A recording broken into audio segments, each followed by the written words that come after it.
Hello and welcome to the Legendary Ladies podcast. This week we are talking about a topic near and dear to our hearts, the season premiere of Top Chef. Food. Food. We love food.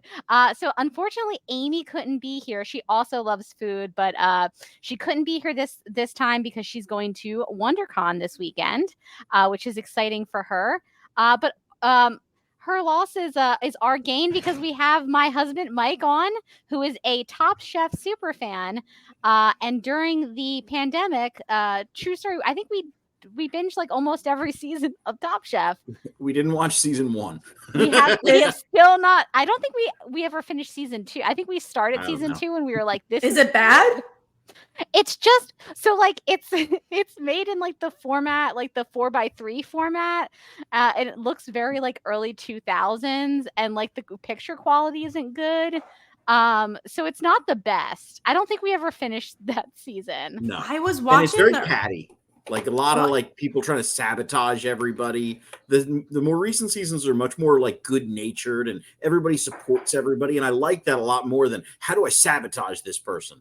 The first couple agree. seasons were very Bravo, like they were Mhm. very like, "Oh my Housewives? god, I can't believe that you stole my pea puree," or like people like just being jerks to each other for no apparent reason. And then I feel like as the show went along, they were like, "Hey, we can take this like a little bit more seriously, and maybe we don't need all this drama. Maybe we've got the Housewives for that." But like the early seasons are very like Bravo, over the top, dramatic. Everybody's getting in fights. They used to obviously liquor them up before they put them in the stew room, where they like kind of wait for the who wins and who loses.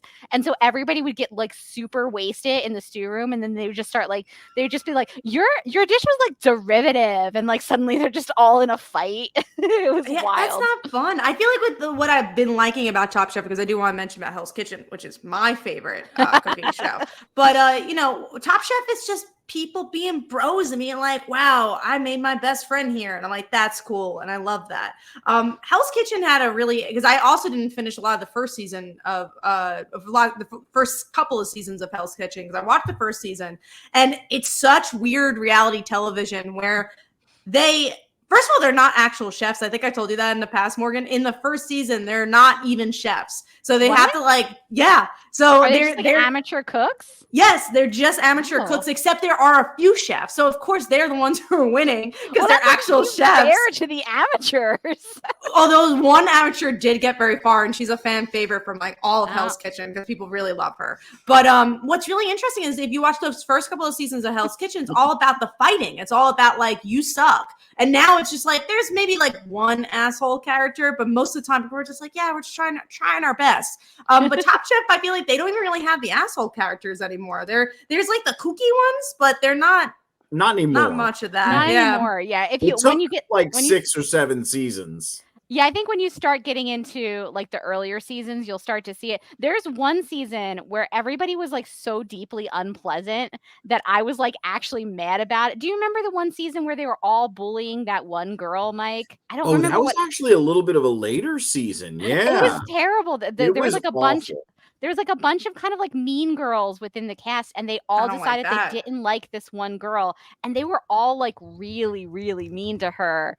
And it was like unpleasant to watch. And I feel like that was kind of a later season, like maybe like 11 or 12 or something like that. Yeah. I don't think I've seen that one. I the only character, the only person I've seen that's been mean, and she wasn't even that bad, was the Joe Flem season. I think it was Joe Flem season, whereas Claudette, she was a little feisty sometimes. You remember her? I don't remember vaguely, but not too well. She was a little feisty, but other than that, like they're everyone's pretty good. This is Danny's in the chat. If you want to become a patron, you get to do a live chat as well. Danny says the first season of Hell's Kitchen is wild. And they also said they decided the season should be in Wisconsin so they could experience Midwest nights. That is true. It's also really interesting to see, like, I never think about Wisconsin and their like culinary like scene. So it's kind of interesting to Yeah. see that. Besides, like, I guess cheese, but cheese, beer. It's Yeah. funny because Danny actually is from Wisconsin. Oh, So there you go. so Danny has been telling us like, oh my God, I bet they're gonna do XYZ. So And it's been have fun they? to Danny apparently already figured out what they were gonna be doing for episode 3, just based off of like Ooh. context clues and the presence of cherries. So apparently there's a part in Wisconsin that is really good at cherry wine. Like that's kind of what they're known for. So that's probably what they're going to do in episode 3. Have they ever done a New York season, New Jersey season? I feel like have they not? New They've done Jersey, New York. no. New York was season 7, the first All-Star season. Yeah, I don't think they've New done Jersey. it. I mean, New Jersey, you'd either do New York or Philadelphia, and they won't do Philadelphia. Why won't they? So they had a bad experience. This is hearsay, right? So what I've heard is they had a bad experience in Union Restaurant City because of the tight timelines on filming. And it just really gave them a lot of trouble. So they don't want to do that again. Now, that's all hearsay from one of Morgan's friend's husband. So, but it feels like they should have done Philly by now, and they haven't. Philly's a great food city, very Great popular, food city. got a lot of culture. Yeah. You could do pretzels. You could do cheesesteaks. You could do pretzels for sure. Again, no, honestly, that is interesting because there is water ice, where everyone just calls it water ice. That would be an interesting episode. But that is interesting that they haven't done it. That's yeah, and there, I guess Wisconsin, and that's also another one that's like, oh wow, I wouldn't have thought of that, but that's cool that there is such a culinary scene. Yeah, they did. There. I'm looking at the Wikipedia now because I was curious. They did New York in season 8. Okay. They've done Hawaii, DC. question mark? Wait, they've actually done New York twice. They did New York in season 5 and season 8. They did San Francisco, Los Angeles, Miami, Chicago, Las Vegas, DC, Texas, Seattle, New Orleans, Boston, California, Charleston. California is just a whole. I know, California. Although they already did San Francisco and Los Angeles, so they must have been like, and then California, Charleston, Colorado, Kentucky, Los Angeles again, Portland, Houston, London, and then Wisconsin. So okay, they did a lot of California. A lot of California. They did 2 Los Angeles seasons and a San Francisco season, and then a California season. So they've covered California pretty well. So it's nice that they're getting out somewhere else in the Midwest. They're probably thinking about cheap filming too, and like tax breaks and stuff like that. So, LA doesn't have as many tax breaks as New York, which they did twice. So maybe Atlanta. They haven't done Atlanta. Oh yeah, they haven't done Atlanta. That's really interesting. They haven't. Yeah, you know what? Looking through this list, they haven't done as much of the South as I thought they did, like originally. I feel like there's a lot of opportunity for like good Southern food.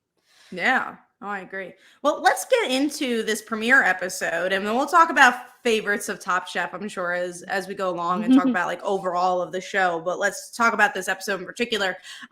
So this is really a big season because Padma is not the host, which do we know why she left? Is it just that she was like, I've been doing this for 20 years? She left to do other projects. Yeah. Is what it seems like. Because she was a model. Taste the Nation show. She's written some cookbooks. She's done a lot of different stuff. And I think she's working on a lot of personal projects, that she wants to, promote instead of spending all her time on Top Chef. Which is a lot of episodes too. It's not a show that's like 5 episodes. There's like, I think 15. There's like 15 to 18 episodes. So that makes sense. But you have a fan favorite. You have how do you pronounce her last name? Kristen Kirsch, I think. Kirsch.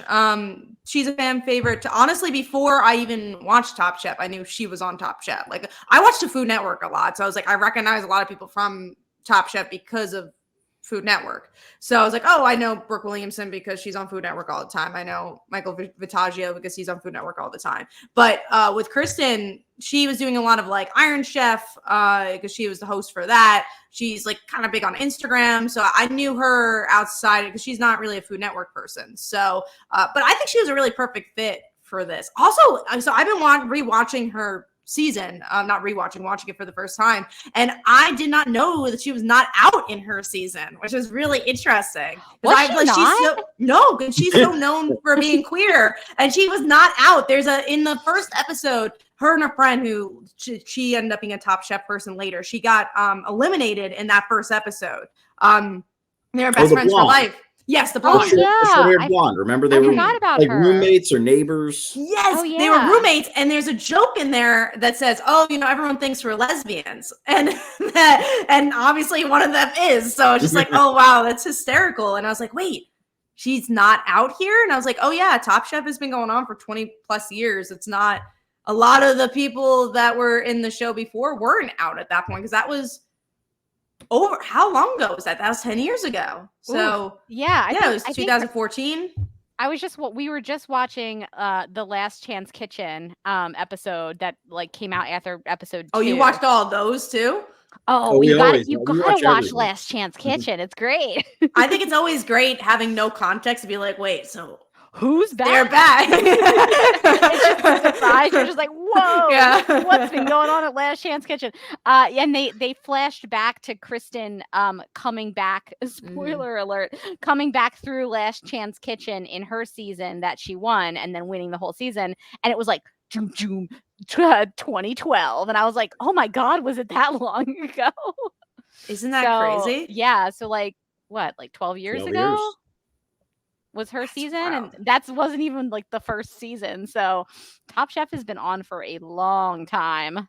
I was watching it in college. Like, really? You're from and the I'm beginning. old.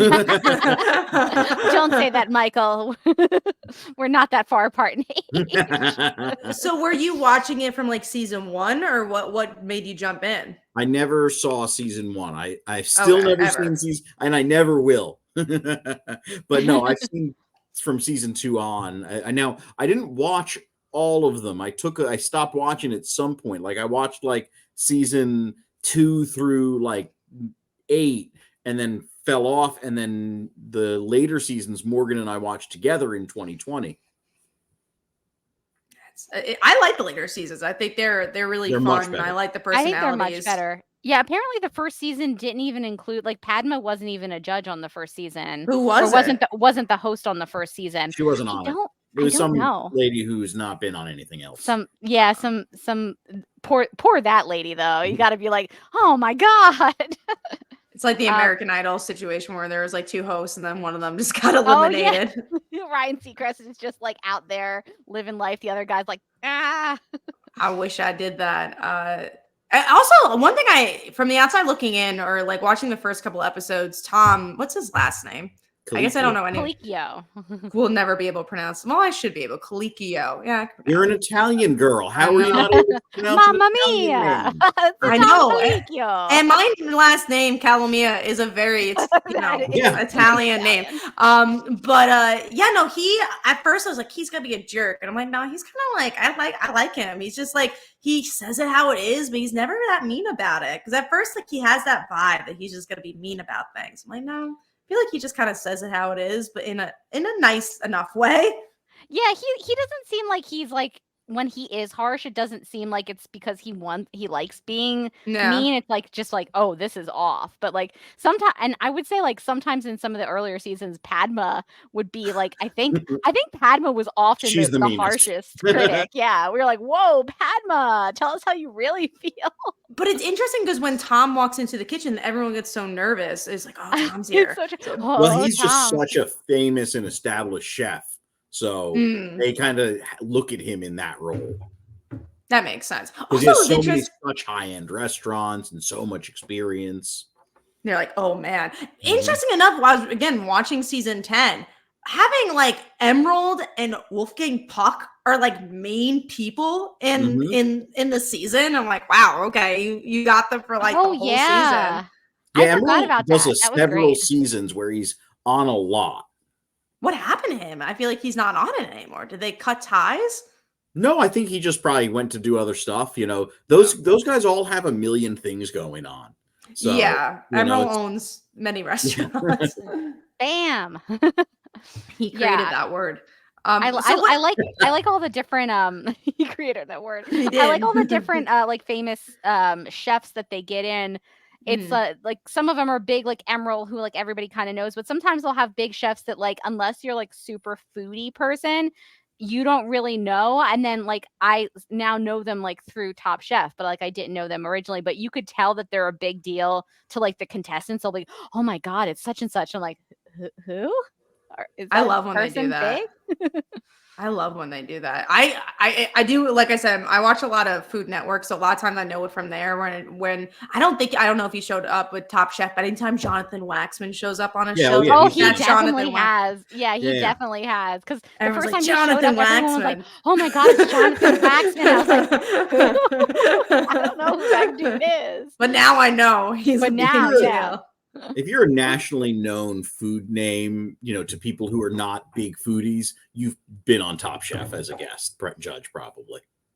And again, a lot of these people have made their careers on Top Chef. Is so interesting because I always say this about Hell's Kitchen. Hell's Kitchen is a show that's line cooks trying to get a big job and become a big chef. But Top Chef is these people are already established, already popular chefs trying to be the best. But then at the same time, like I've said, like I feel like it's also to become a name on television. So they end up getting their own shows somewhere or like doing other projects. And I feel like that's what Top Chef really is. It's just a crop of how do I become a famous television chef, which is not a bad thing, but it's definitely, I've seen that a lot. I mean, Kristen's a good example of that. She hosted so many shows and has become, I don't know how many restaurants she owns, but I know she's all over, all over the internet and all over television. So, I mean, I think that's a cool thing.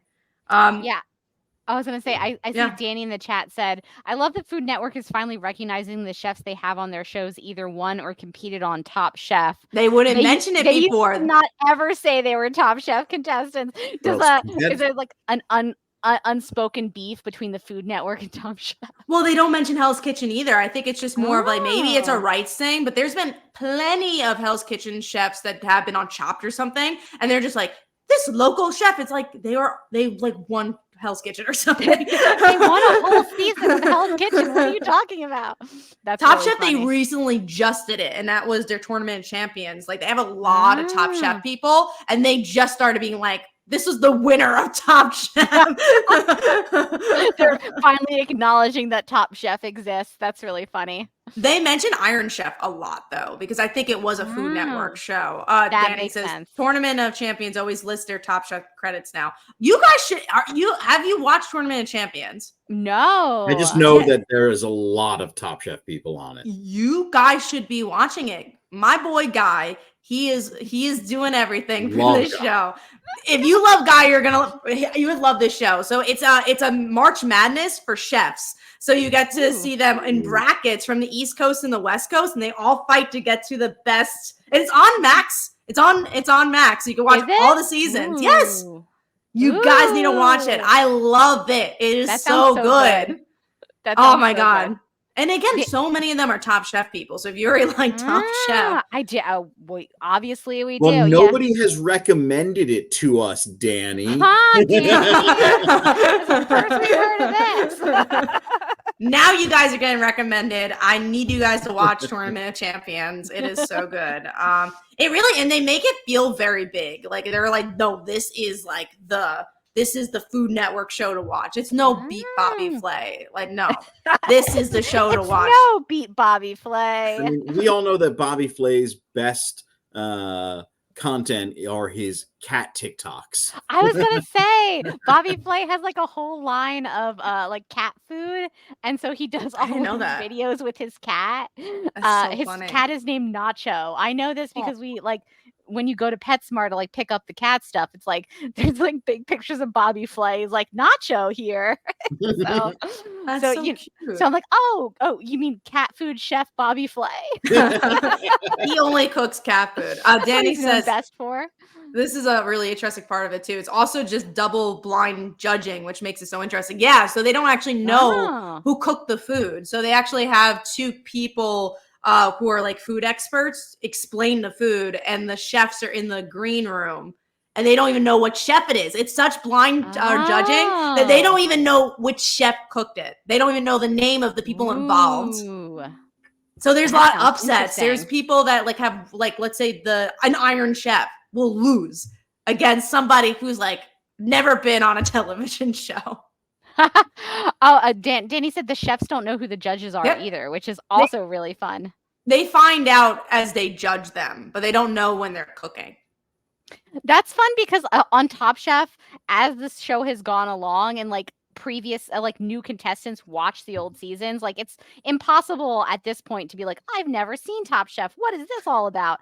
So they'll know things like Tom doesn't like okra. Like maybe we should, or like sometimes every now and then somebody will make a risotto and they'll be like, I don't know, this could send me home. Risotto never goes well on Top Chef, and I'm like, why are you doing it then? Or And you and it always will. where you put the judge in an awkward position where, hey, this guy's a guest judge and they're judging, and one of the contestants says, "This is my mentor." That always kills me. Where they're like, "Hi," They're like, "Oh no." Did that happen in this first episode, or was that the second? The second of episode, this not a season? Yeah, mentor. I don't think here. Yeah, it was the second. I think it was the second episode of the season where they had Joe Flan in, and he was like hi, and to like a couple of people, like one of the women in the cast, because they knew each other because they'd worked together. She stodged for him. Yep. So funny. Joe Flam's one of my favorites. He just seems like such a good soul. Like I love him. He And I love that does. I love that everyone loves him. Yeah, no, and also like Restaurant Wars is a good example of that too. That's like everyone knows if what specific roles usually go home. They're like, I know this is the specific role that goes home, but I'm gonna do it anyways. And then of course they get sent home too. You're like, if you knew it, why did you do it? Restaurant Wars is like one of my I think it's my favorite episode every season of Top Chef. Such a good one. But what's fun about Top Chef, and they did it this season too, is that there are twists and turns. So you do know the show, but it's Hell's Kitchen. I'll always go back to Hell's Kitchen. But Hell's Kitchen doesn't reinvent itself by any means. It is so like it's been doing the same thing over and over again, but that's kind of what I love about it. It's such a comfort show, and it's not a twist and turn show. But Top Chef, and even again, the premiere episode, I think they try to do some twists. This is a good season to talk about that because with Padma leaving, I think they realized like, oh, it's, we're going to have a new host in, we're going to have Kristen in, she's going to have a different vibe. Like, let's use this opportunity to like maybe do some new things with Top Chef. So the big thing that they did was it used to be early in the season that the quick fires would then determine immunity for the elimination.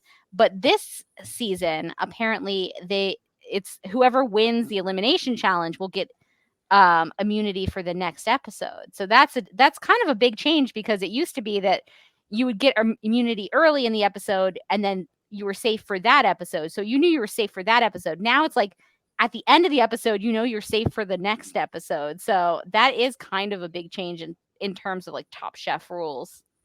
Yeah, and they changed the incentive structure too, right? Because immunity is such a big get in a 15-episode season where you're eliminating one person every episode and a smaller and smaller pool of people to eliminate. Plus, now they're giving a cash prize for the quick fires, which honestly, a lot of these chefs, unless they're big time, right, they probably aren't making the best money. So, being able to win $5,000, that's great.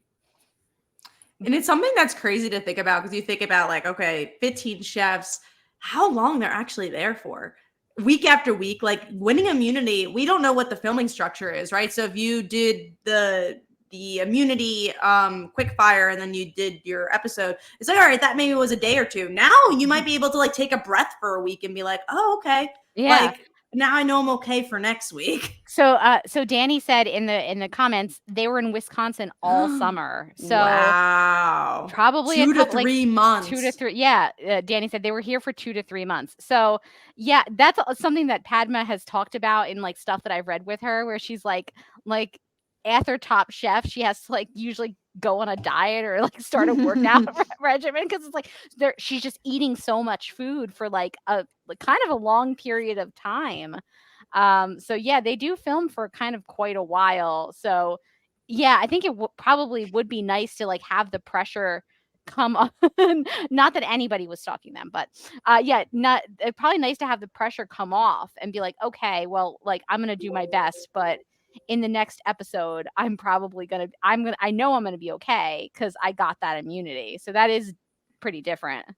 You get that breath for sure. And I think something that's interesting, I might be confusing this with season 10 and this season, but I don't remember. But like something that's interesting in the beginning seasons is that you still think some of these chefs are close. They're like hugging and just be, oh my God, I can't believe you got eliminated. This is crazy. I love you. And I'm just like, how are they so close so early on? Again, I don't remember if this is season 10 or this season, but there's certain things where I'm like, wow, they were really, really friendly. But I guess at the same time, if you do know someone for 2 weeks, 3 weeks, they probably have known each other for a little while and got to know each other. It's not like we're seeing an hour, but they're probably hanging out. Yeah, it's probably like a couple of days at least, and that's like probably like a sort of a pressure cooker situation where they're with each other all day. So even if it was just a week, it's probably like morning to night. Also, the drinking. I think the drinking would probably help. Although, again, they don't liquor them up when they're waiting for the results quite as much as they used to in the early season. In the early seasons, they must have just been like pouring the liquor directly into their mouths. Like they were always so wasted in those stew rooms. They always get into big fights about like, oh my God, you stole my thing. Like that was my idea. Well, like, they were in the room. That's a big example of like now they just line them up and kind of get it over with. They don't really do the stew room as much anymore. I think they usually do like the top and bottom. Yeah. But it's not as it used to be like this big thing where they'd all go into what looked like the saddest little pantry room. Like they would just shove them all in a storage closet, and then they would just make sure that they were as drunk as humanly possible. And of course they would all just get in a fight before somebody got eliminated. But now they're like, oh, let's treat them like human beings. Like maybe they can sit in a nice room and have a soda instead. They also promote like whatever like the snack is of that season. They're like, and here's the chickpea chips that we've been eating. One of my absolute favorite things about Top Chef is that I feel like TV in general has gotten a lot less blatant with the product placements. It's not like it used to be in like the early 2000s where they'd be like, iPhones, I love my iPhone. But Top Chef has never stopped doing it that way. So they're always like, what I like best about this BMW is its GPS capacity. It's like somebody has put a gun directly to their heads and they're like, do the product placement. You mean Top Chef, where you're playing for $100,000, sponsored by San Pellegrino. Yes, it's always Pellegrino too. It's always San Pellegrino. Yeah. The second season, the second episode, I'll spoil it since Danny says is that and it's not much of a spoiler. They have a beer challenge, right? Because it's Wisconsin's beer and cheese, at least quote unquote. And at the table they have like what I assume is a marketing exec from Miller, and the only thing she says is like a few like Miller comments. Yeah, she's like Miller High Life, the champagne of beers. There's one point where like somebody makes a dish with like a sauce that was made with like the Miller Lite, and she's like, I liked this one because of the Miller Lite in the sauce. And I was like, oh girl, like just enjoy your dinner, man. Like she's like, hold on, this note card say I have to keep mentioning Miller Lite.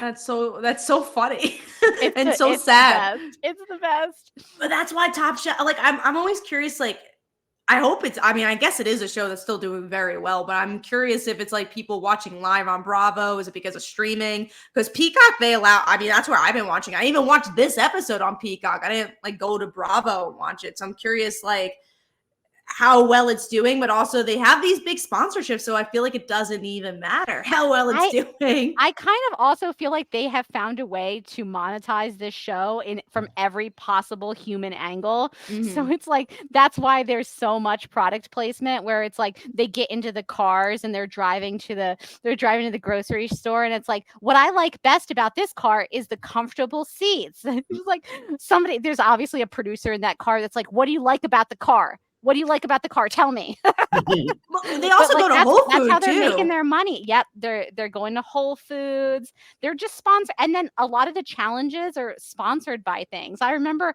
there's one season where they did they did a challenge that was like sponsored by Trolls World Tour, the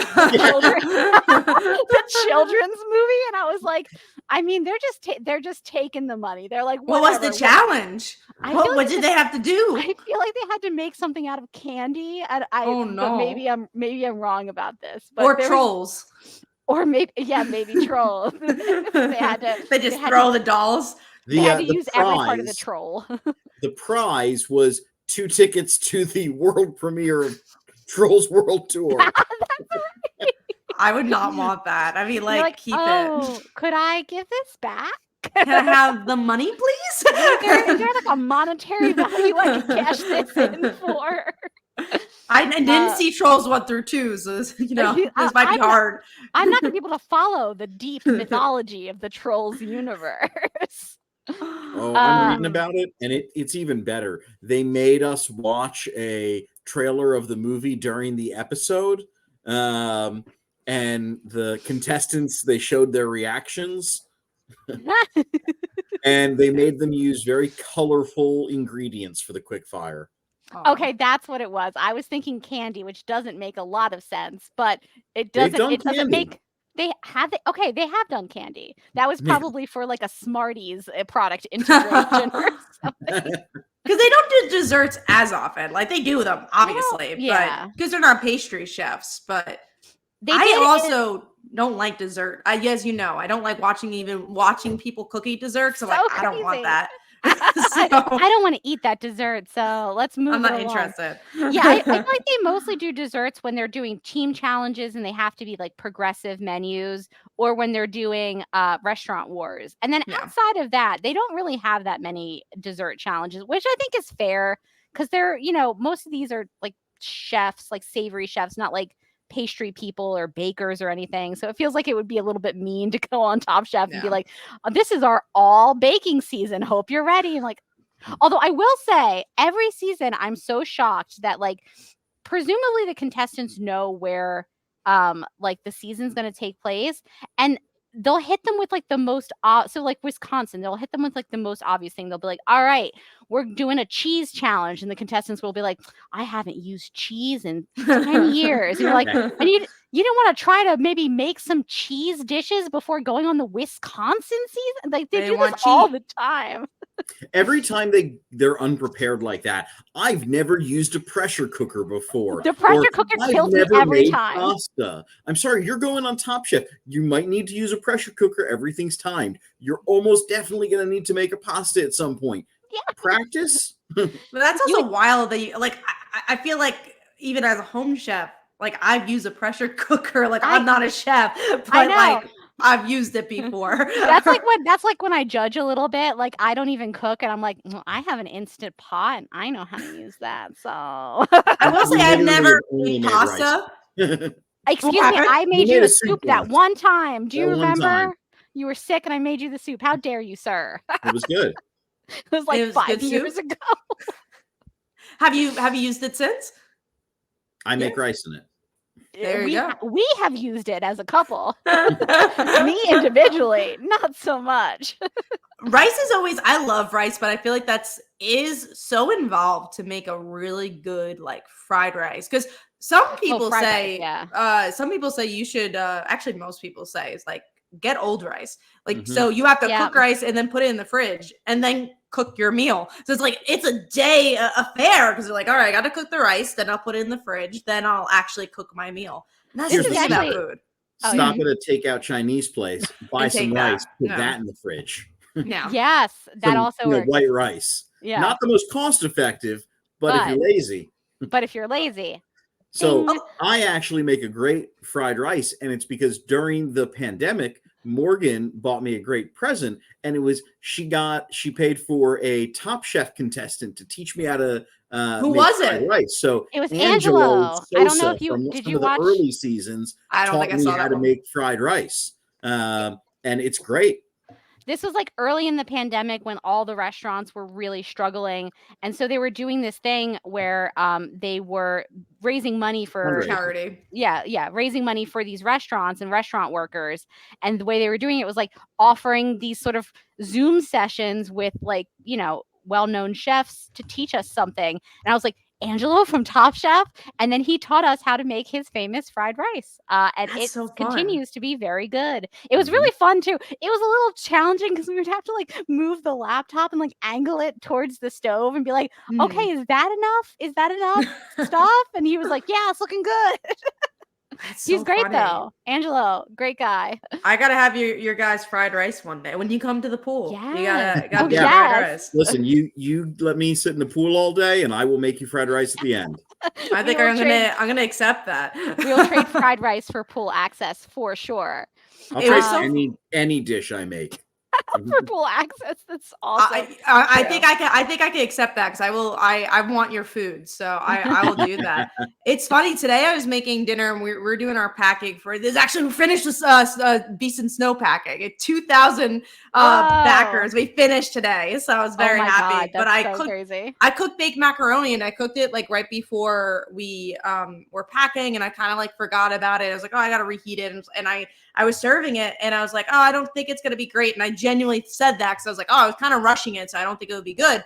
And, I cook a lot of different things, but my friends had never had baked macaroni. And my friend Marianne, she's like, I'm going to cry. I'm like, why? She's like, there's this memory of like something from my childhood that like reminded me of this food. And I was like, oh, that's so like, and she's like, I hope you take that as a compliment. Like, I'm like, yeah, I'm glad you liked it that much. Yeah, an insult.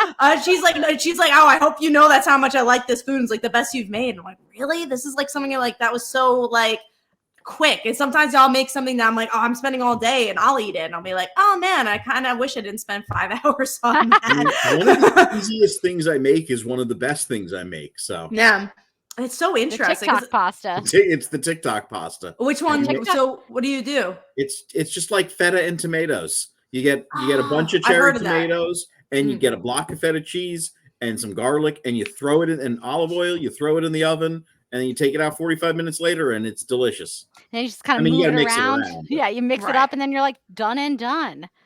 That's the best type of meals, is something that's just super easy and you could just like cook. And let me ask you guys, as people who I'm guessing at least have made sauce and pasta, do you guys like the can or do you like the jar? Because I think I won't eat jar sauce. You won't eat jar sauce at all. I like the can and the jar sauce, and I'm just like, the jar sauce takes 30 minutes, the can takes 5 hours. So sometimes I'm just like, I'll have the jar sauce, and I think it tastes sometimes better. I don't make a good red sauce, and I think it's because I don't make meatballs. To make it with the meat. Yeah. I've tried to make it, and it just doesn't come out right, and that's because I'm too lazy to, do all the hard work that like my mom and my aunt do, trying to shortcut it with other meats. Sauce just takes forever. It's just that's why like sometimes I'll just have the jar sauce and be like, and jar sauce isn't like Brooklyn, like things you get in New York, like people that like restaurants. Yeah. Like I'm not getting like ragu. Ragu, exactly. I'm gonna do that. And also like I don't recommend just using jar sauce and plopping in. Add seasoning, please. Like don't just be like, now it's done. No, like make it your own. Yeah. I will say, if you're not gonna use meat though, it's really easy to make a good like marinara just with some strained tomatoes, a little bit of garlic, a little bit of basil, the strained tomatoes, salt, pepper, and it'll come together pretty nice. Or even crushed tomatoes kind of cook up a little better. But don't you think sometimes it feels sour? That's the only thing, because you have to cook it down to get the sourness out, and obviously put meat sometimes in it too. So that's why I'm like, I never like always want to do the crushed tomatoes and just that's it, because it's like, oh, I gotta cook it down to make it less sour. I've never experienced that. That's why I'm like, oh, I don't want to spend 5 hours doing it. That's our talking about cooking. I knew we were gonna sidebar about cooking, because obviously it's Top Chef. But I thought this was an interesting challenge for the Top Chef one. So I had to remind myself, because we just watched like episode 2 as well. But so this one, they split it up between Tom, Gail, and Kristen. And they split all of the contestants into 3 groups. And then they all had to do something that Tom, Kristen, or Gail chose. So Gail chose Which is actually the season 10 premise of the first one too, because I rewatched it. Season 10 is the same thing where the three of them choose like different things to do in the kitchen. So Tom's like, oh, you have to like cook, like cut something right, and they all like pick different stuff. So it was actually kind of a homage to that. Oh, and she did the soup again. She said, oh, I'm making you do soup because that was in my season. That was the first thing I cooked on Top Chef. Right. Yeah, she made them Kristen made them do soup because it was the first thing that she cooked. Gail made them do stuffed pasta because people mess that up a lot. And I've never made homemade pasta. I really want to get to it one day. It seems so labor intensive. It does sound fun. If like I was like bored one day and was like, what, let's do something crazy, I would maybe make some pasta. But it's just like, it seems like it takes such a long amount of time. We went to like a party one time where they had decided they were going to make fresh pasta, and we got there and it was like, oh, I thought we were going to start eating now, and it was like, no, we're way behind. So I'm like putting like the pasta like on the thing to dry, and I was like, this is gonna take a really long and that's like my one experience with fresh pasta is like it was like 10 o'clock by the time we ate, and I was so hungry. Was it great? And there was like this it was pretty good. Yeah, it wasn't. Because again, it was a party and you're making fresh pasta, and like they didn't make so everybody was just like eating their little pasta. Wasn't a successful party.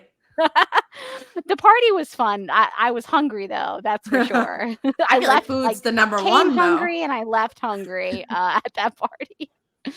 And then what did Tom made them make like a chicken, right? Like a whole roast chicken, which is crazy. That's a lot too. That takes a long time. And someone burnt their chicken, right? I'm trying to think, because again, I've been watching a lot of Top Chef. Did somebody like put it on the wrong oven and then like burnt their skin? I think so. Somebody put it on an oven that wasn't on and then cooked it really hot and thought they were going to burn it. That's right. Yes. But I think he ended up doing well. My favorite. No, I think it was raw. I want to say maybe I'm thinking. Yeah. Okay, it was good. So that was a different season. I was thinking. Yeah. One of my favorites is like the ones where like the editing will make you think that they've completely messed it up, and then like they'll turn it all around.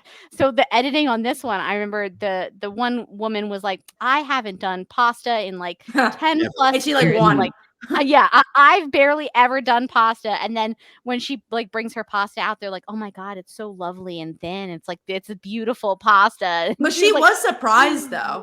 She was, you could see in her face. She was like, oh, thank God, I did not know how that was gonna go. She's already one of my favorites. I love a good humble contestant. So me too. I think the guy who won this one was the guy who made the mole, I believe. Was he on the soup challenge, or was he on the? No, the person who won the first episode was the girl who owns a barbecue restaurant who doesn't make pasta. Mm-hmm. She won. Oh no, wait. The winner of the first one was Manny. He made the green pozole with chicken and charred salsa verde. So I guess he was on the chicken side. Yeah, you were right. Yeah, no, that was the soup, the pozole. Oh, was it? Oh, yeah, you're right. Okay, so that was who won the chicken? Is that the one who almost burnt his thing? Oh, I don't. So. I think that was the guy. Yeah, because that's right. Because then at the final, when they took it down to who was going to win the episode, it was like one from each of the groups. So she was the one from the pasta group. He was the one from the soup group, and then I think the guy who almost burnt his chicken was the guy from the chicken group. Mm-hmm. And the one who won overall was the girl, though, right? The pasta. No, girl. it was Manny. He did the the mole with the salsa verde and stuff. The thing I remember the most from this episode was honestly the guy who lost, because he with his hats. Yes, so he made such a bad impression with Tom too. He's like, oh, I'm sorry I said that, and I was like, oh man, this is not gonna go well for him, and it just continued not to go well because he like Tom was cool with it, but it was just like, oh man, he like came out of the gate making fun of Tom's little hats, and I was like, wait a minute, I don't think that you should be making fun of Tom's little hats. If Tom wants to wear, like a little newsboy cap to do something, then Tom should be allowed. And he is allowed. I saw an Instagram post from Kristen saying like, oh, something I've learned from the judges table is that you're allowed to wear shorts, and it showed Tom wearing like these shorts. He's like, this is what's underneath the table. He That's definitely so funny. has an interesting look in a good way. I feel like he pulls off whatever he wants to pull off. Every now and then you'll just see him in like a little like boater's hat, like he's like in an a cappella group or something. You're like, God bless you, Tom. You're trying new looks, and I love it for you. I like his vibe, man. He's Me just too. a cool I'm a big fan. dude. I'm a big fan. During the pandemic, Mike and I had a joke that I think Tom Colicchio is cute, and I think the longer the joke went on, the more it became true. Where now I'm like, excuse me, you don't talk to my Tom Colicchio that way. You know what? I think he's cute too. I think he's cute. He's I cute. think he works it. He does. I also thought it was funny, like the guy who got eliminated with the hats, he was also like, I like to use food waste. And then he was just kind of like walking around the kitchen being like, well, I'll just take this leftover thing. And you're like, sir, I mean, you could use anything here. I think you're not constrained to just the, entrails. Yeah. Well, let me remember correctly. They did a second. I really don't remember. They did a second. Thing, right, where they were able to do the leftovers in this episode, or no? Yes, that's right. Okay. Yeah, that was decided who got eliminated. So he lost with that.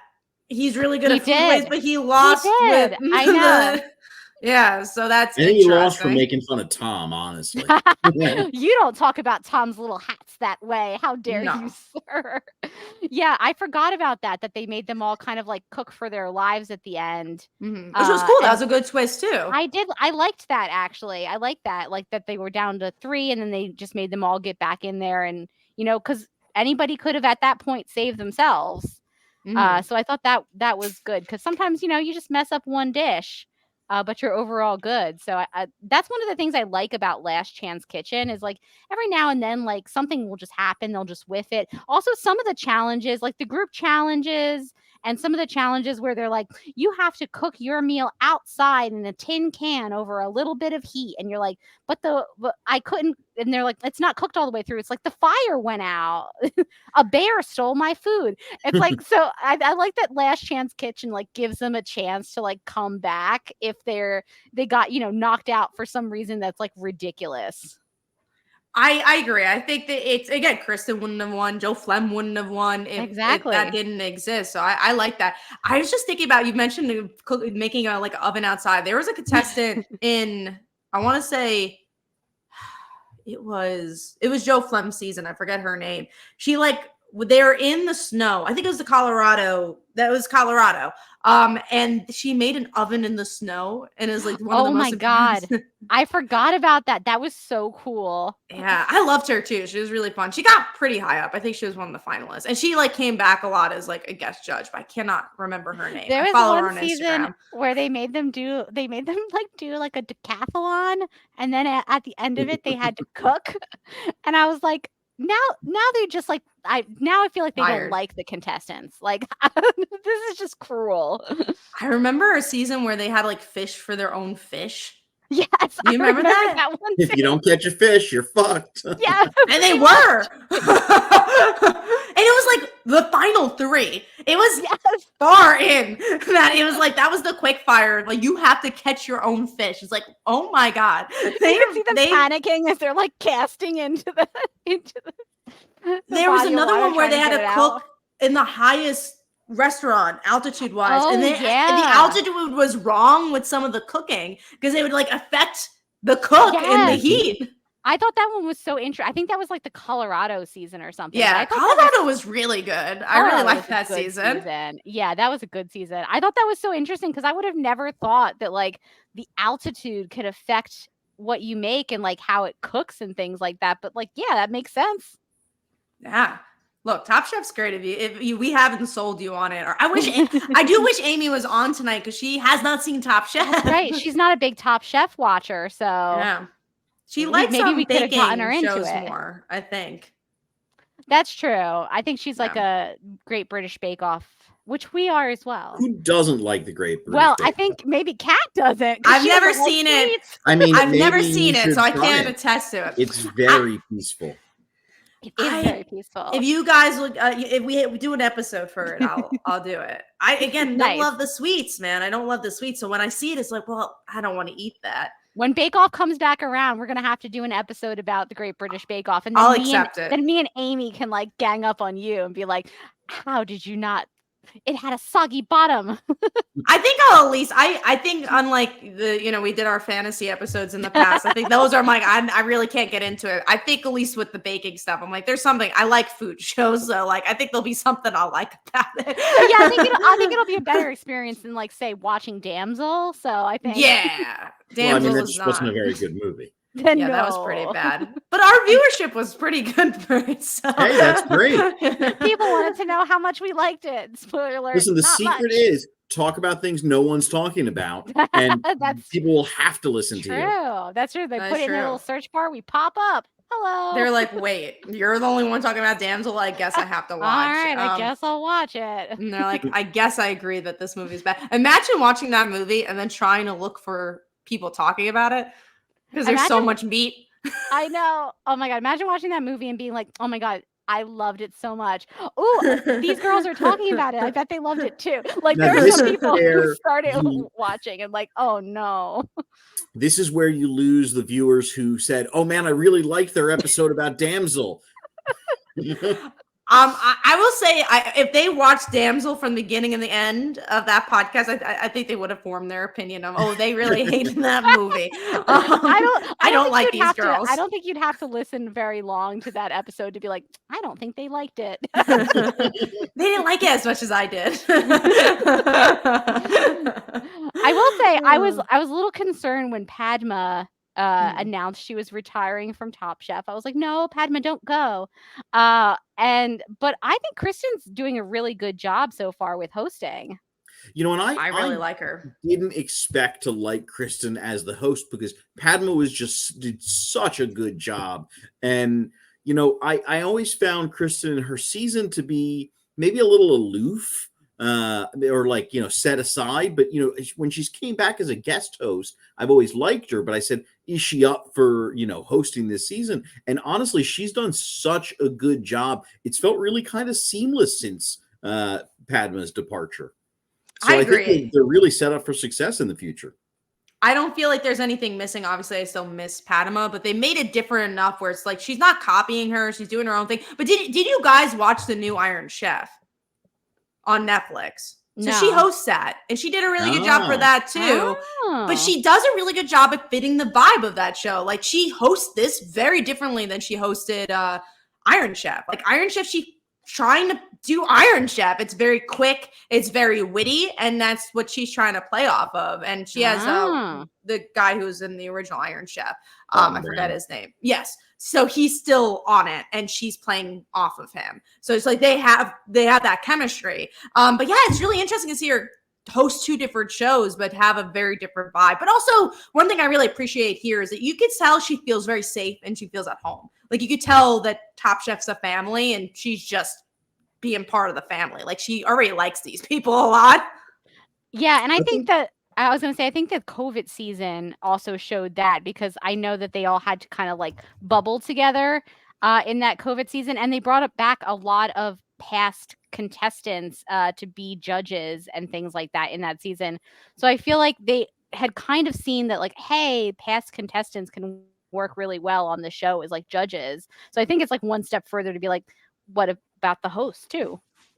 Yeah, and I think they've been doing that really a lot since that season, right? I think they really identified, hey, this really works. These are our alumni. This is where we can potentially, if Tom and Gail decide to retire at some point or move on to different things, let's see how these people do so we can kind of plan for the future and build a bench, right? And you've seen that since the episode season 18, right, which was the 2020 season. Each season has been predominantly former guests judging, and this show will last forever. I just feel like this in Hell's Kitchen, it's not going anywhere. So I agree, they do have to plan. They have to plan like, where does this go? And they have such a big alumni. And again, it seems like, and maybe there are horror stories somewhere, but it seems like everyone who goes on this show likes going on the show. They have a fun time doing it. Like everyone feels very positive about it. And they're honestly, you could look at their Instagrams too, because obviously you could see the show and they're trying to promote, look, it's friendship. But there's you go on their Instagrams and there's people from like 5 years ago and they're all still friends. And they're just like, I hung out with my buddy, you know, and it's just like they became like a family with each other. Yeah, and I do think it seems like the restaurant world in general is kind of small, especially at the like the level that a lot of these chefs are at.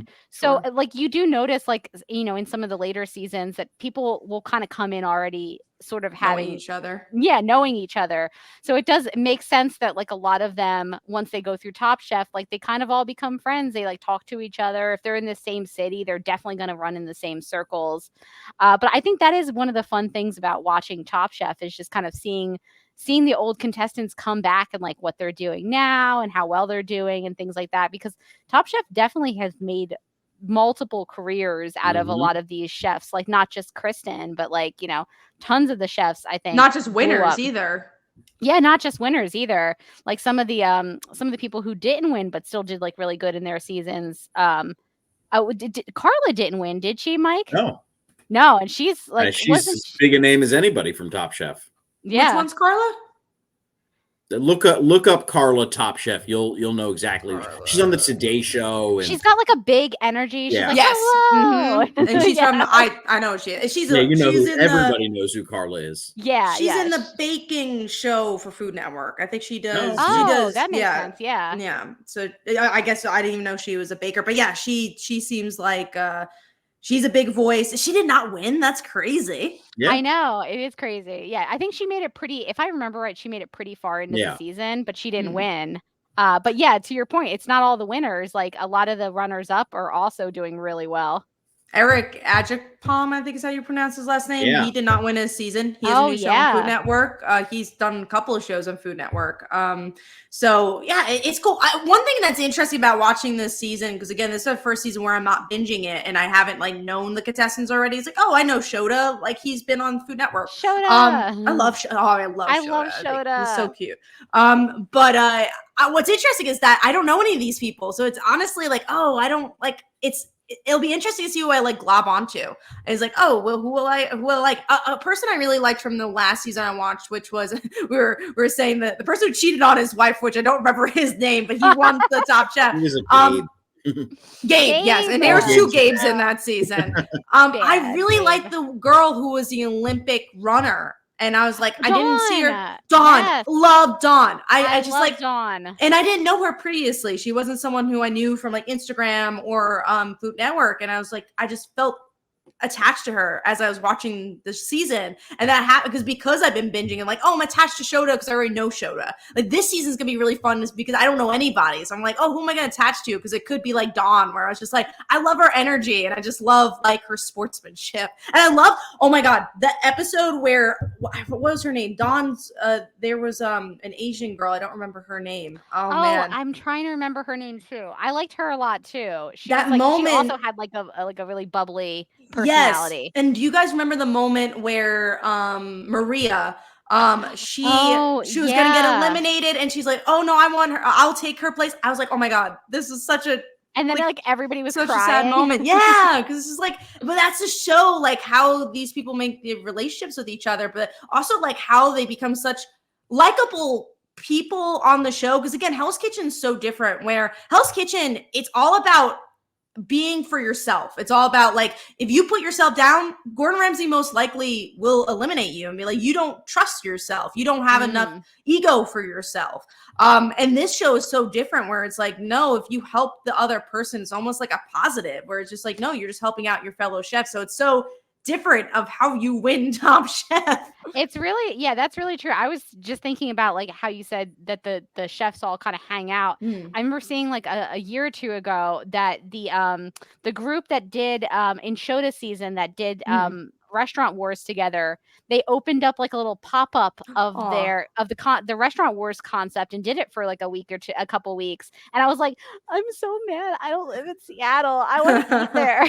Well, it was very hard to get into. Oh, I'm sure it would have been impossible. So there's a Top Chef contestant, Dave Viviana, who is a New Jersey guy. I don't remember what season he was in, but he has a few restaurants. One of them is Lita, which Morgan and I have went to, that which is place is so opened good. last year and is outrageous. One of the best meals we've ever eaten. And he has a restaurant in Asbury Park, and they had an event this month that had 20 former Top Chef contestants, and the thing sold out in like hours. I mean, maybe not even, but I only saw it because he advertised on his Instagram. I only saw it like a day later, and it was, of course, It's too late.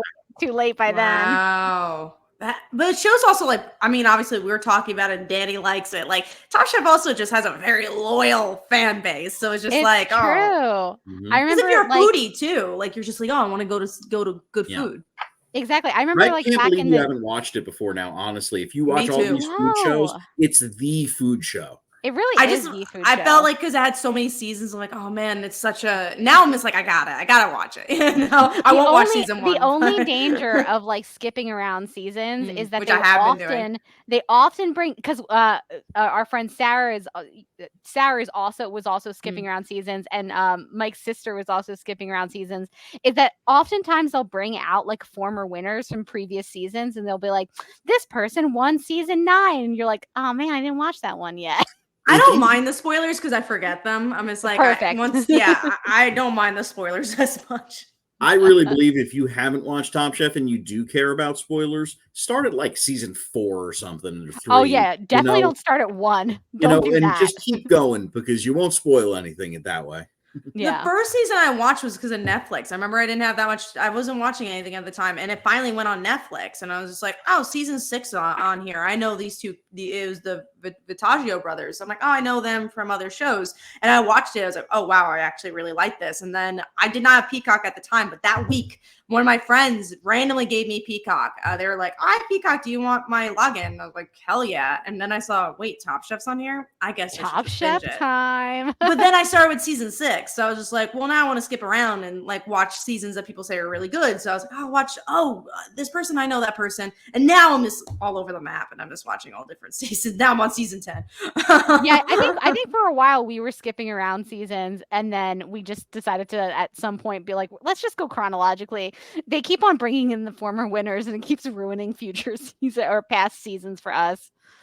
That's true. Yeah. I think I also don't mind spoilers that much because a lot of them have already been spoiled because of the Food Network. There's people that I knew won. They're like, oh, Top Chef winner, and then you see them pop up in like the first episode, and you're like, oh, I wonder who's gonna win this season. Like Stephanie Izard is a really good example of that, where you see her everywhere, and I was like, oh, well, I know she won already, but that doesn't make me not want to watch it because I want to see who got into second. I want to see who got into third. I want to see how she won. So for the most part, unless it's like a really current season where someone spoils it to me, I'm just like, I don't actually care that much. It's more about the journey. I think the first season that we got to watch, like as it was airing, I was like so excited because I was like, oh my God. And then as which we went season along, was that? It was Portland. It was the pandemic season. Yeah, it was. Wow. That's when we had caught up enough to be like, okay, there's a new season and we can watch it as it airs. But I also missed being able to like binge it because it's such a fun, it's a really fun binge show. Like it's a really fun show to like just put on at the end of the night and like watch because it's like you said, it's so fun. The challenges are crazy. It's relaxing. And it's relaxing. Yeah. It's like the contestants don't look relaxed, but I'm like, oh, that looks hard. And then like could just close my eyes. Some of the challenges that they do are really fun. I like when they do the ones where they have to do like the mise en place really fast. So they'll have to like do the cooking stations and then they can't go to the next one until they finish like whatever. Like one person has to chop a bunch of potatoes and then when they're done and it's all done right, then the next person can start. I love those kind of challenges. You don't think about how important chopping is until you watch this show. Oh my God. Oh yeah. They go fast too. They do. And obviously knives, like all like special type of knives. I'm hoping we're planning on going to Japan in a year for my 30th. So I want to really maybe get a good knife set. I think that might be the goal because if you're in Japan, you should get a really good knife set. I have a friend who is incredibly obsessed with knives. That's true. And he says, do not buy a knife in Japan. Really? Get ripped off. Buy a knife online. So do your research. So do that instead. All right. I will then. I trust. That's what he says. Although He spends a lot of time on Knife Reddit. A terrifying place, I'm sure. Although I will say, your sister and her husband got a knife in Japan. They really like it, so It's very pretty. it's very pretty. It's got the Pretty Japanese means a writing lot. on it, and I think it's functional as a knife. I'm not like I don't know anything about I don't need a knives. fancy knife. So I'm just like, great. It looks fancy. It cuts things. It's got both of That's the all I things I need. want from a knife I buy on vacation. Morgan has some really colorful knives that she got a long time ago, and that's just what I use. They're And that's all ceramic you need. knives. Mhm. I don't have They're like a in a really variety good of big colors. knife. I have like Mm. some they're sharp knives, but they're not like the big kitchen knife. But maybe at the same time, Oh, I haven't cut myself, so maybe that's a good thing. that is important. Yeah, so maybe if I My get a knife big friend I knife. saw this weekend, and we cooked some food, and he made me cut stuff with his knives, and I said, I don't want to. I don't want to. I don't want to. These And look then very cut sharp. myself Mm. because they were very sharp. Yeah. See, that's the part where I'm like, maybe I don't want a really sharp knife because I'm like, Yeah. oh, if I hurt myself here, it's like maybe a little bruise. I don't cut my finger off, Mhm. so Mm. maybe I don't want to cut my finger off. But yeah, if Medium you guys sharp. exactly, I just need sharp enough to cut what I need to cut. But yeah, Top Chef, guys, if you haven't seen it, it's a really fun show. I think we still need to get Amy to watch it if she hasn't, because I really think I don't know if it'll be a binge show for her. She doesn't seem like she does that with reality. It's no ER. Yeah, she binged ER recently. She really likes It's no Huh. ER. Not all of Yeah. ER. I think but she made it like many seasons very fast. far. She likes procedurals a lot. Yeah. Yeah, I mean, I'm not a procedural fan, so Yeah. I like a good procedural. to but binge or weekly. you're right though, Mhm. weekly. I mean, although there was a period of time that I watched like every season of Criminal Minds, which was not good for my mental health. No, Because it's all about finding serial killers, and I was like, there's like 300 episodes of this show. How can there be so many serial killers? Are they all around us? And but so you maybe, love but digesting you know what? serial To killer be fair, content. that is my kind of stuff. I think the closest give I me got. a procedural about murder, and I will probably watch that one. Yeah, I Although can't you do didn't like like the the Law and Order. following. I can't do like the Law and Orders though. There's too much of that. There's too many of those. The closest I got to binging a procedural was Medium, like 10 years ago. And I watched a lot of Medium, and I don't know why, but That's for some amazing. reason really liked Medium. Give Psych a chance. It's a play on a procedural about fake psychics, and it's pretty funny. I feel like if I was heard gonna that. watch a procedural, I would watch Psych. I feel like that's one that's because it's not a real procedural, not and a people real- love it. Yeah, my sister got me to watch it a long time ago, and it's fantastic. Danny, I have already seen American Nightmare, and I'm sad to report that as I was watching it, I realized that I had seen a Dateline episode about that case before. So funny.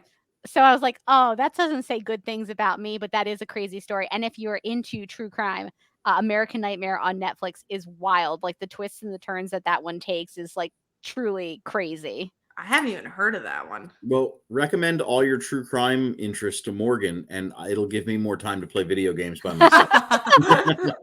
I wish I had any recommendations for true crime. Danny's gonna have to feed into that, but I don't think I have any true crime recommendations. The one I watched recently was the Nickelodeon one. I think you saw it. I Quiet on have watched Set. it. Loved Quiet on Set. I thought, That and was also I was crazy. watching it on time, so I did not know the Drake Bell twist. So I Oh yeah, no! so that was You guys really should do your next episode about that. we actually probably should do an episode about, because it's interesting. I think the generational divide will be interesting because for me it was more like interesting, but it didn't have any kind of like emotional connection because I didn't watch any of the shows that they were saying all the bad stuff happened on, except for all that. And that's but you watched the other seasons though. You watched the earlier seasons. You watched the with early Keenan. seasons.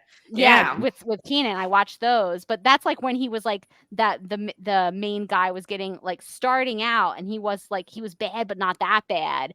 And then by the time the really crazy stuff was happening, I was like I had aged out of those shows. So I think it would be interesting because like you and Amy were more in that age group that were watching like those shows on Nickelodeon.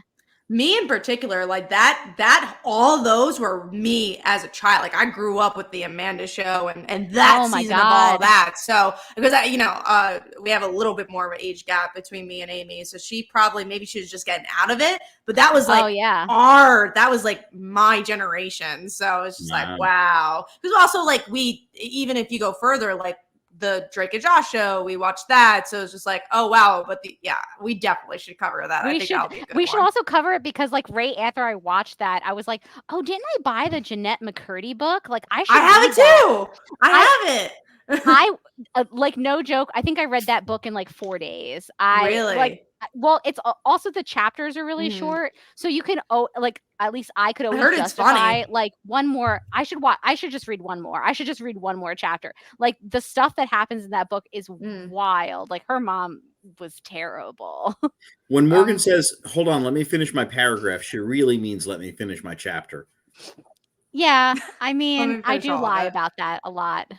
Oh man, I love Secret World of Alex Mack. Danny. I Alex love Mack. Secret World of Alex Mack. And what's so funny, because of my generation, anyone I talk to my age does not know what I'm talking about. And I'm like, it is the best show on television. I'm not even exaggerating. I love Secret World of Alex It Mack. was so good. It was ahead of its time. It truly was, though. Like it really did a good job at like female superhero television show. I always say this: Alex Mack is my favorite superhero because she had powers. It wanted to do nothing with them. She always was so selfish about it. She's like, I just want to be a grammar school kid. She's like, I have these powers, sure, but I'm not going to save anyone with them. I'm just gonna go on with my day, and I love that. I think it would have been hard to save anyone with her goo powers. It was She mostly had just good for going under doors. Oh, that's true. I forgot about the electricity. I mostly just remember going under the doors. And she was able to float. She was able to she had telekinesis. I like that you have more memories of the Secret World of Alex Mack. I love Secret World of Alex Mack. It is legit one of my favorite shows. So good. So good. Well, we'll have to do our follow-up Quiet on Set episode. Did you hear that they're releasing like another episode of it? Maybe we'll do it with the new episode. I think that'll be good. And which is actually coming out really soon. It's like April something. I think within the next couple weeks. So it's coming out. Look at that. Your content makes itself. Look at that. I'm curious if Amy has even like had it on her radar. It's April 7th. Oh, okay. Yeah. So that is coming up really fast. So maybe we'll talk about that for a future episode. We did have one week that we had like nothing to talk about. That's what I was thinking of. I think maybe we just solved that problem for ourselves. Because we're doing Beyonce next, which I have to listen to Renaissance Act 1. It's been a while, so I have to do Act 1 and Act 2. I heard Act 2 is 25 songs. Oh, 25 songs. So I was planning on staying up tonight and like listening to the album when it dropped at midnight, and now I'm thinking maybe I'll listen to some of the album when it drops at midnight and then go to bed because I'm too old to be staying up for 25 songs. Carter is 25 songs?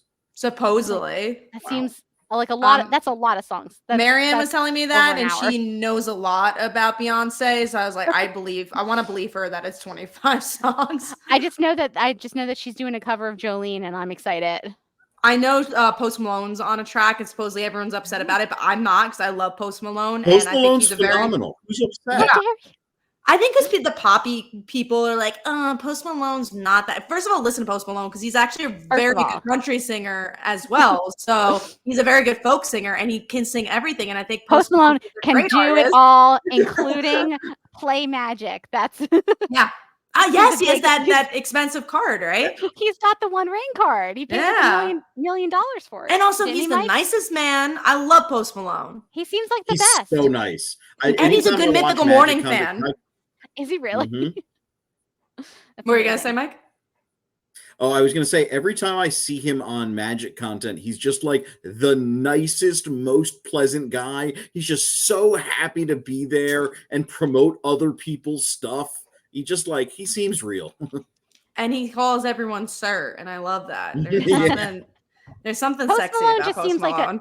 Post Malone just seems like a chill hang. Like I would hang out with Post Malone. Me too. Yeah, and again, him being a good Mythical Morning fan, love that. Like he's been on episodes. Like he's a hardcore fan. He really? Yeah, he's like a hardcore fan of the show. Like he loves hilarious. it, and he's like friends with Red and Link now. Like Red and Link, they went to listen to like when before his Austin album. I think it was Austin before Austin came out. Like they did a listen, and they like.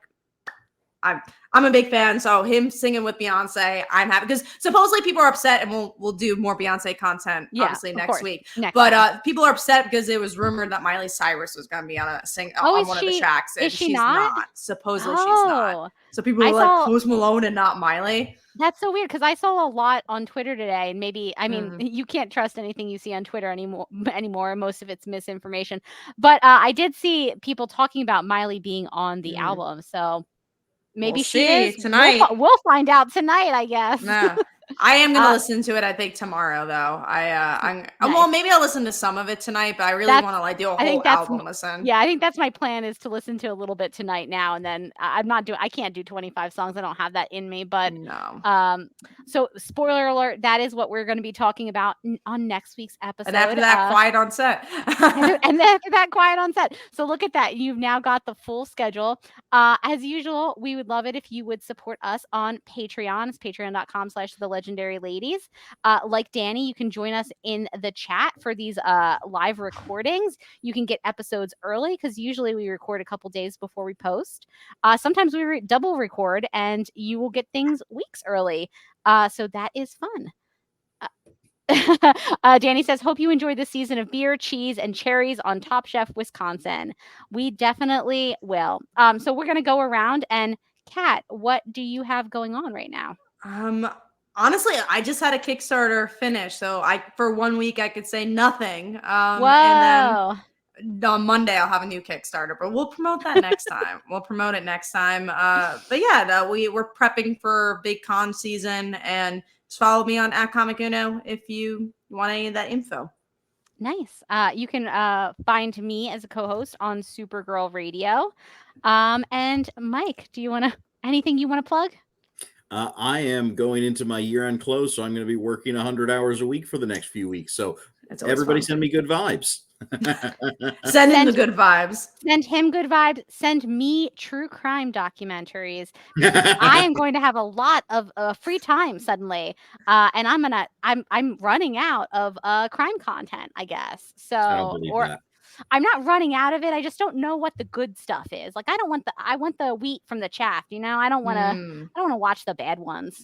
You should watch Lifetime movies because they tend to do a true crime, but badly. So you should. But badly, yeah. Yeah. Depends. I have to be in the mood for like a Lifetime, like woman in danger movie, which is all of them. Okay. Well, you should also follow us on all of our socials. We are at legends_podcast on Twitter. We are the Legendary Ladies on Instagram and YouTube, where you can see all of our live videos, and you can watch it if you want to watch instead of listen to the podcast. And then I think, Mike, when we close and we have a guest, we have them say, stay legendary. So you get to sign us off. Stay legendary.